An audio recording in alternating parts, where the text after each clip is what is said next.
Hello PG aspirants, welcome back to my channel doctor Ayurveda medico. आज मैं बात करने वाली हूँ जिस टॉपिक के बारे में, वो है आयुर्वेद का अवतरण, अष्टांग आयुर्वेद, ये और आचार्यों का काल। ये तीन चीज़ें हम आज इस टॉपिक में डिस्कस करने वाले हैं।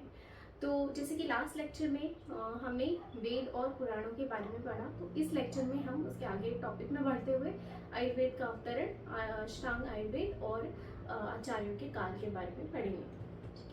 तो यहाँ पे मैंने जैसे लिखा है, सबसे पहले हम आयुर्वेद का अवतरण देखते हैं। आयुर्वेद का अवतरण, जैसे कि आप जानते हैं, सबसे पहले जो आयुर्वेद का ज्ञान है वो ब्रह्मा जी को हुआ था। ठीक है, आयुर्वेद का ज्ञान सबसे पहले ब्रह्मा जी को हुआ था, इसीलिए उनको आदि देव दीर्घतपा नाम से भी जाना जाता है। ब्रह्मा जी को ही एक्सपॉन्ड्रिक भी कहा जाता है, ये चीज़ आपको पता होनी चाहिए।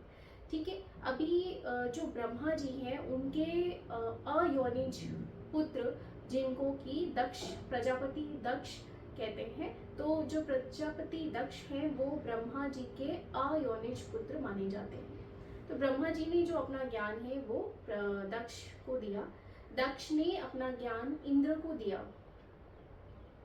ठीक है, ब्रह्मा जी ने अपना ज्ञान दक्ष को दिया, दक्ष ने अपना ज्ञान अश्विनी कुमारों को दिया। जैसे कि हमने पढ़ा, जब हम ऋग्वेद पढ़ रहे तो उसमें डोमिनेंसी अश्विनी कुमार की थी, बाद में इंद्र आए। तो यहाँ पे भी पहले अश्विनी कुमार है, अश्विनी कुमार ने फिर अपना ज्ञान इंद्र को दिया। ठीक है, यही कॉमन एक सीरीज है कि ब्रह्मा, दक्ष, अश्विनी कुमार, इंद्र। अब इसके बाद ही चेंजेस आते हैं मोस्टली, और इसमें भी कुछ एक्सेप्शंस हैं। जो भी एक्सेप्शनल पॉइंट्स होंगे वो मैं आपको बताऊंगी। तो स्टार्ट करते हैं चरक संहिता से। चरक संहिता में दो जगह पे वर्णन आया है आयुर्वेद का अवतरण का। सबसे पहले सूत्र स्थान के प्रथम अध्याय में आया है और चिकित्सा स्थान के प्रथम अध्याय में आया है। जब भी सुश्रुत सूत्र स्थान प्रथम अध्याय के अनुसार इन्होंने 7 क्रम माने हैं जिसमें आयुर्वेद का अवतरण हुआ है, लेकिन जब हम चिकित्सा स्थान प्रथम अध्याय की बात करें तो वहाँ पे 6 क्रम बताए गए हैं। क्या नहीं माना है वो है भास्कर, भारद्वाज, भारद्वाज को नहीं माना है चरक चिकित्सा स्थान में। क्रम क्या है? सूत्र स्थान के अकॉर्डिंग, सूत्र स्थान के अनुसार जो क्रम है वो है ब्रह्मा, दक्ष, अश्विनी कुमार, इंद्र, भारद्वाज, और फिर उन्होंने अपना ज्ञान आत्रेय को दिया और आत्रेय ने अपने 6 शिष्यों को दिया। तो यहाँ पे जो 6 शिष्य हैं उनके नाम भी जानना जरूरी है। उनके नाम है अग्निवेश, भेल, जतुकर्ण, पराशर, हारीत और शार्पाणी। ये चरक संप्रदाय मतलब आत्रेय संप्रदाय के शिष्य हैं।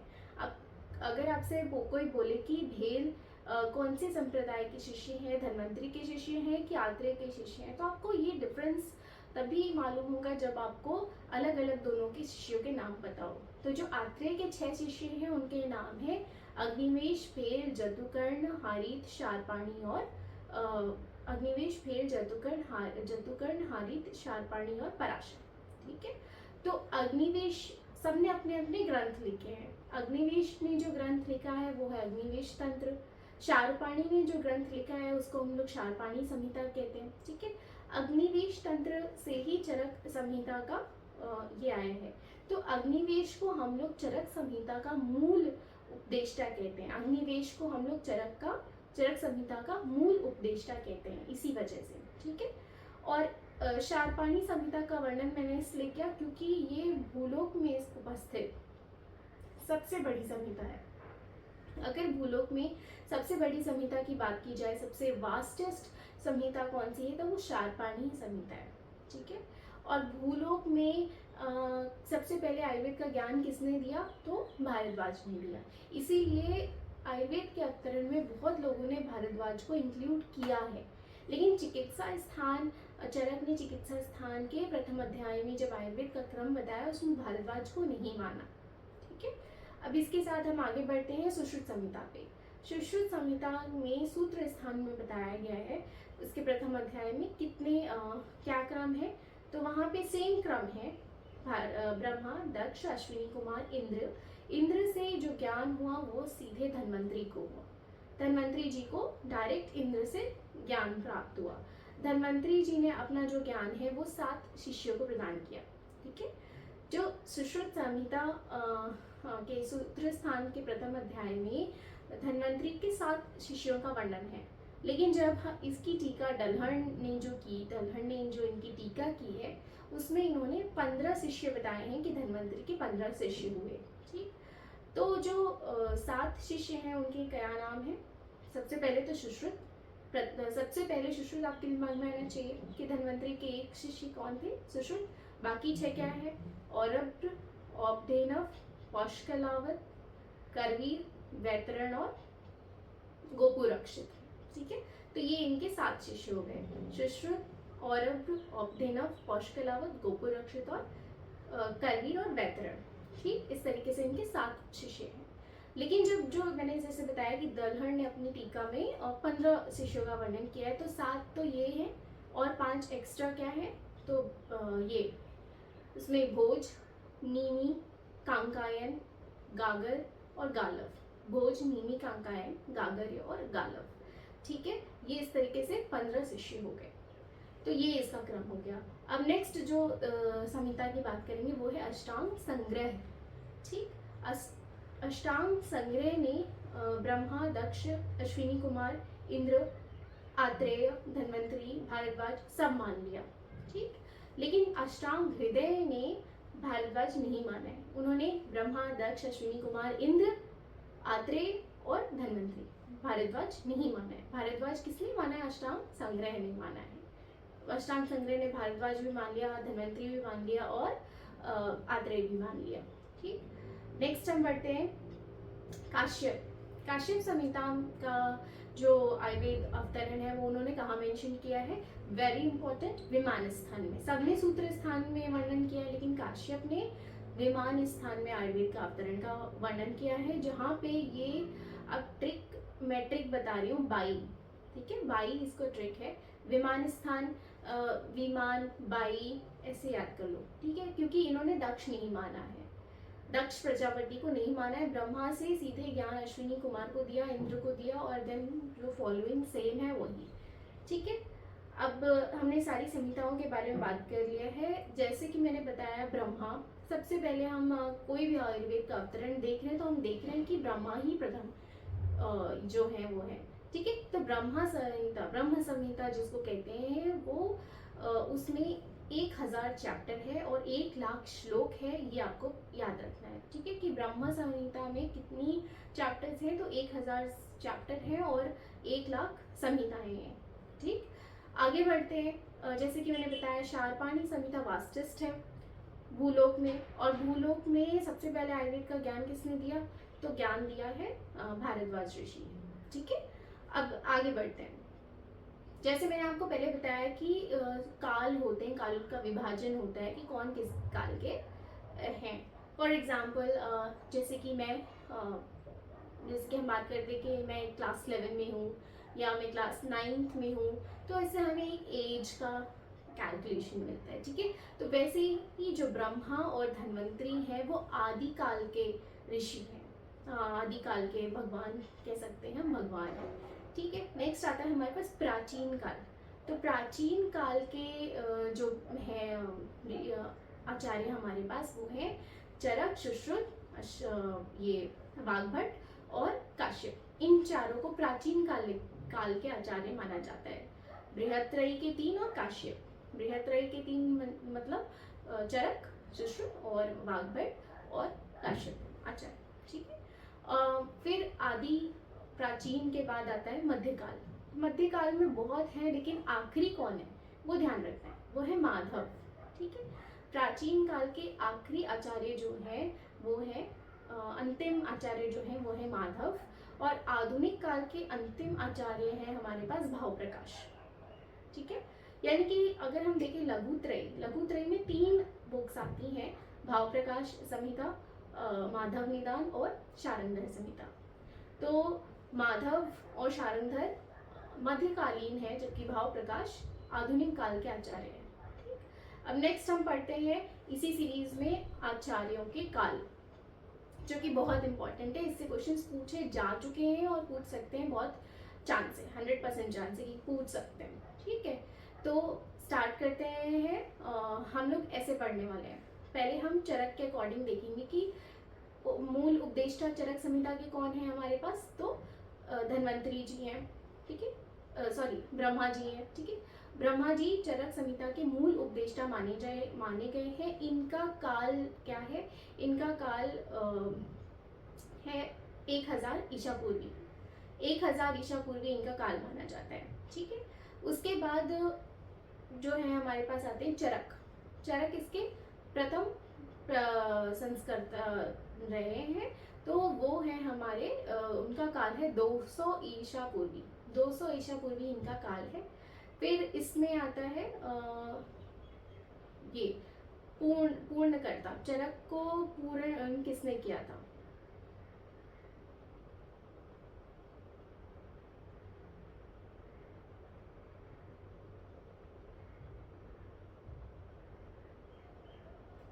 हाँ, चरक को पूरा किसने किया था, तो दृढ़बल ने किया था। दृढ़बल ने चरक के 41 चैप्टर्स इंक्लूड किए थे। ये क्या कौन से चैप्टर्स हैं ये भी आपसे पूछे जाते हैं कि दृढ़बल ने कितने चैप्टर्स का पूर्ण किया, उसमें कौन कौन से वो चैप्टर्स हैं, कहाँ आते हैं, ठीक है, वो सब मैं आपको बताऊंगी आगे की लेक्चर सीरीज में। फिलहाल यहाँ पे काल को हम लोग खंडन नहीं करते हैं, बढ़ते जाते हैं, अदरवाइज कंफ्यूजन होगा, ठीक है।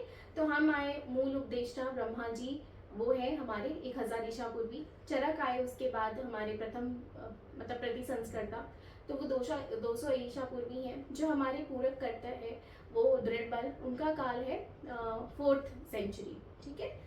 तो 1200 और 4 आपको ये याद रखना है क्योंकि आपको सीरीज तो याद है, ठीक। अब नेक्स्ट हम बढ़ते हैं सुश्रुत संहिता के अकॉर्डिंग जाएंगे और सबका काल याद रखेंगे। तो सबसे पहले ब्रह्मा हम पढ़ चुके हैं, उसके बाद आते हैं उसमें जो है धन्वंतरी। धन्वंतरी जी का काल क्या है, 2000 ईसा पूर्वी, ठीक है, 2000 ईसा पूर्वी इनका काल माना जाता है। उसके बाद प्रथम प्रति संस्कर्ता जो है इसके वो वृद्ध सुश्रुत है। वृद्ध सुश्रुत का जो काल है वो है जो मान लो आप 1500 ईसा पूर्वी, क्योंकि जरा सा ही डिफरेंस है धन्वंतरी और वृद्ध सुश्रुत में। द्वितीय प्रति संस्कर्ता जो कि सुश्रुत माने जाते हैं उनका काल है 2nd सेंचुरी, ठीक है। और फिर उसके बाद 2 में ऐसा क्या मल्टीप्लाई करेंगे कि 10 आएगा, आपको ऐसा याद रखना है, क्योंकि जो इसके पाठ शुद्धि करता है चंद्रट जी का काल है 10th सेंचुरी, सुश्रुत जी का काल है 2nd सेंचुरी। तो जो नागार्जुन रहे हैं इसमें जिन्होंने उत्तर तंत्र के 66 अध्याय को ऐड किया है, तो नागार्जुन का काल है 5th सेंचुरी। तो 5 × 2 10th सेंचुरी, जो कि चंद्रट यानी कि पाठ शुद्धिकर्ता का काल है। और आपको एक चीज़ ये भी ध्यान होनी चाहिए कि सिर्फ सुश्रुत संहिता में ही ऐसा टर्म है पाठ शुद्धिकर्ता कौन है, तो पाठ शुद्धिकर्ता यानी सुश्रुत संहिता का कोई होगा यानी चंद्रट, ठीक है। चंद्रट जी के पिता का नाम है तीसठ आचार्य, ठीक है। ये आपको बस ऐसे जानकारी के लिए बता रहे हैं, जब हम काल पढ़ेंगे तो उसमें हमें हेल्पफुल रहेगा। फिर आगे बढ़ते हैं, हमने बात कर ली। अब हम बात करेंगे 2nd सेंचुरी में जो सुश्रुत थे, उसके बाद 3rd सेंचुरी में कौन आया, कौटिल्य, ठीक है। 4th सेंचुरी में कौन कौन है, तो 4th सेंचुरी में अभी हमने पढ़ा ये दृढ़बल, ठीक है, जो कि पूर्ण करता थे। फिर इसके बाद 5th सेंचुरी में नागार्जुन रहे। 6th सेंचुरी में 2 लोग हैं, वाग्भट है और भट्टार हरिश्चंद्र, वाग्भट भट्ट और हरिश्चंद्र, ठीक है, 6th सेंचुरी। 7th सेंचुरी में हमारे पास माधव, स्वामी और लघु वाग्भट। वृद्ध वाग्भट जो है 6th सेंचुरी के हैं और लघु वाग्भट 7th सेंचुरी के हैं। लघु वाग्भट के साथ आप स्वामी और ऐसे याद कर लो, स्वामी और ये माधव, स्वामी माधव लघु वाग्भट 7th सेंचुरी, ठीक। 9th सेंचुरी में हमारे पास है 3 आचार्य हैं, जेजट, बृंद और आषाढ़, ठीक है। जब भी टर्म हो आषाढ़ तो वो 9th सेंचुरी है। जब टर्म हो आड़मल आचार्य तो वो है 14th सेंचुरी, ठीक है। और जब टर्म हो त्रिमल भट्ट तो वो 17th सेंचुरी है। तो ये 3 चीज़ आप अलग से लिख लो। आषाढ़ मतलब Ashadh Varma 9th century, Adhamalla 14th century, Trimalla Bhatt 17th century, ठीक है। अब आगे बढ़ते हैं इसी में। 10th सेंचुरी में हमारे पास कौन कौन है। 10th सेंचुरी में जैसे मैंने बताया चंद्रट थे और तीसठ, फादर और सन दोनों एक ही काल में है 10th। ठीक, और कौन है, गयदास, ठीक है, और चंद्रनंद। ठीक, तो ये हमारे पास 10th सेंचुरी में आता है। फिर उसके बाद 12th सेंचुरी में कौन कौन है, डलहन, ठीक है, डलहन जो है 12th सेंचुरी में आते हैं। और डल से मैचिंग और क्या है, शोडल, तो वो भी 12th सेंचुरी में आते हैं। और एक आपको याद करना पड़ेगा वंगसेन, वो भी 12th सेंचुरी में आते हैं, ठीक है। इसके आगे 13th सेंचुरी में कौन कौन है, देखो हमने लघु त्रयी में तीन की बात होती है, माधव, शारंगर और भाव प्रकाश। आप इसको भी अलग से लिख सकते हो। तो माधव निदान के माधव जो है कौन सी सेंचुरी में आ गए, 7th सेंचुरी में, भागभट वाले काल में, ठीक है। अब हमारे पास आते हैं शारंगधर, तो शारंगधर आते हैं 13th सेंचुरी में। फिर लास्ट है हमारे पास भाव प्रकाश। भाव प्रकाश बिल्कुल लेटेस्ट है, जैसे मैंने बताया आधुनिक काल के। तो आप ऐसे भी ध्यान रख सकते हो कि आधुनिक काल कौन सा होगा, something which is beyond 15th century. तो जो हमारा भाव प्रकाश का काल है वो है 16th सेंचुरी, ठीक। 17th सेंचुरी में मैंने आपको बताया एक आचार्य त्रिमल भट्ट, साथ में आपको याद रखना नरसिंह और लौलिम्बराज, नरसिंह और लौलिम्बराज ये भी आते हैं 17th सेंचुरी में, ठीक। आर्टमल मैंने बताया 14th, और शिवदास सेन आपको याद करना है 15th सेंचुरी। बिल्कुल मध्य और आधुनिक के बीच में आते हैं शिवदास सेन, ठीक। नेक्स्ट भास्कर गोविंद घाणेकर और गंगाधर राय, ये सब आपको नाम से ही समझ में आना चाहिए कि बिल्कुल लेटेस्ट है, क्योंकि ये टीकाकार के नाम आ गए ना अब हमारे पास। भास्कर गोविंद घाणेकर हो गए, गंगाधर हो गए, या ज्योतिष हाराण चंद्र और योगेंद्र नाथ सेन, ये सब टीकाकारों के नाम है। तो इतना बस क्लिक होना चाहिए कि ये 15th के बाद के ही आचार्य होंगे, 15th सेंचुरी के बाद के आचार्य होंगे। तो बस गोविंद घाणेकर और गंगाधर 19th के, 18th के हैं गोविंद घाणेकर और गंगाधर 19th के हैं। बाकी जो हमारे पास बच गए ज्योतिष शास्त्री हाराण चंद्र योगेंद्र नाथ सेन, ये सब 20वीं सदी के हैं, ठीक है। इसके साथ ही हमारा आचार्यों के सभी इंपॉर्टेंट आचार्यों के काल हमने याद कर लिए, ठीक है। और एक और चीज रह गया है, वो है चक्रपाणी। चक्रपाणी का जो काल है वो तो मैं आपको मेंशन कर दूंगी कमेंट बॉक्स में, आप देख लेना, ठीक है। नेक्स्ट एक चीज आपको पता होनी चाहिए, सन ऑफ चरक के पिता कौन थे और धन्वंतरी के, सुश्रुत के पिता कौन थे। चरक के पिता का नाम विशुद्ध है, विशुद्ध, और सुश्रुत जी के पिता का नाम है विश्वामित्र, ठीक। दोनों के नाम बी से शुरू होते हैं, विशुद्ध और विश्वामित्र, ठीक। तो इस पार्ट में हमने आयुर्वेद का अवतरण, अष्टांग विभाजन, अच्छा अष्टांग विभाजन शायद अभी हमने नहीं किया है, अष्टांग विभाजन करेंगे अभी, और आचार्यों के काल हमने डिस्कस किए। अष्टांग विभाजन स्टार्ट करते हुए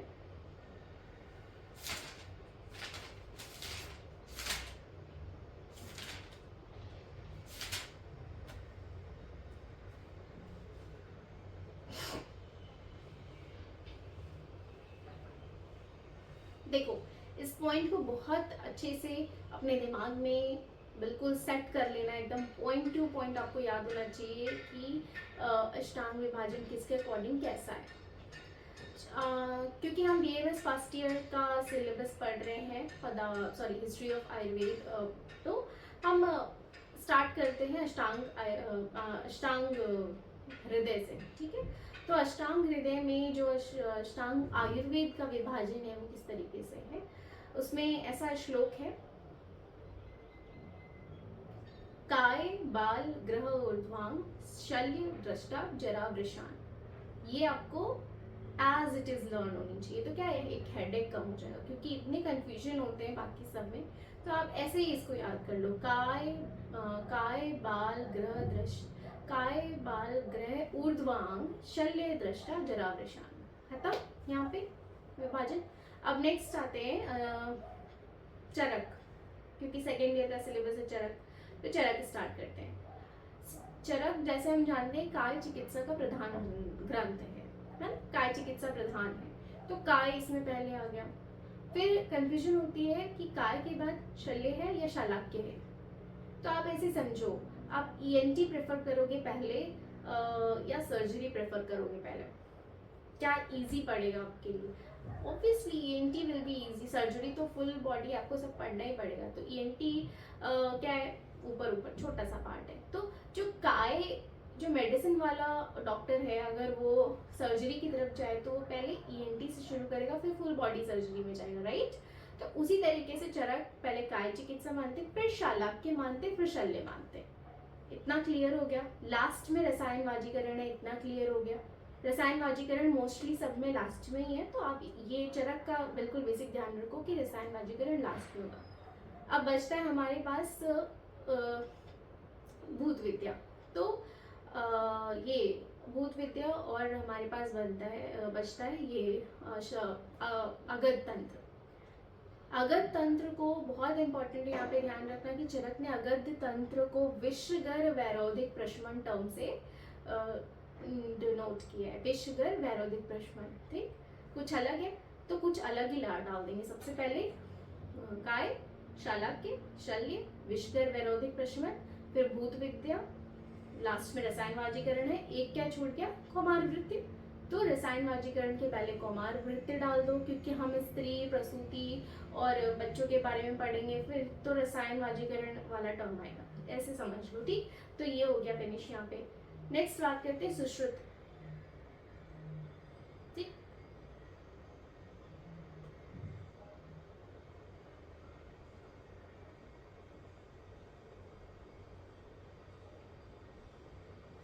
सुश्रुत संहिता में हमारे पास है सबसे पहले शल्य, फिर शालाक्य, फिर काय, जस्ट अपोजिट, फिर लास्ट में है हमारे पास रसायन वाजीकरण। बीच में आप डाल दो बका।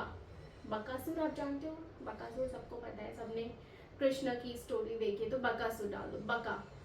आपको ये भी ध्यान रखने की जरूरत नहीं कि बी से क्या है, के से क्या है, ए से क्या है। वो जब आएगा ना बी और ए टर्म और 4 ऑप्शंस में, तो सब क्लियर हो जाएगा, ठीक?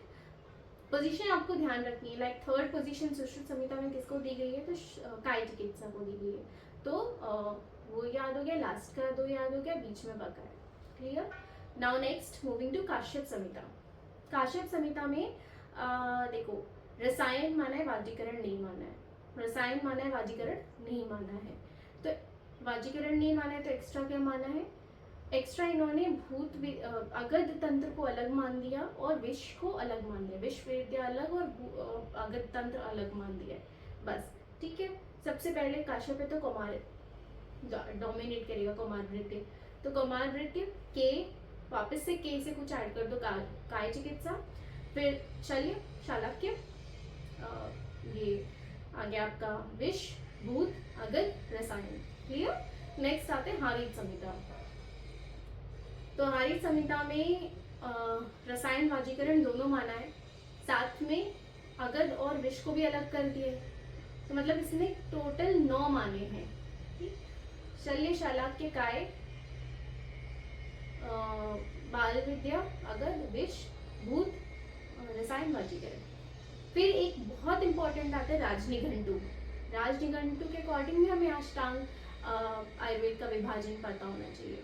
इसने रसायन ही माना है, वाजीकरण नहीं माना है। एक्स्ट्रा क्या माना है? द्रव्य गुण, ठीक है?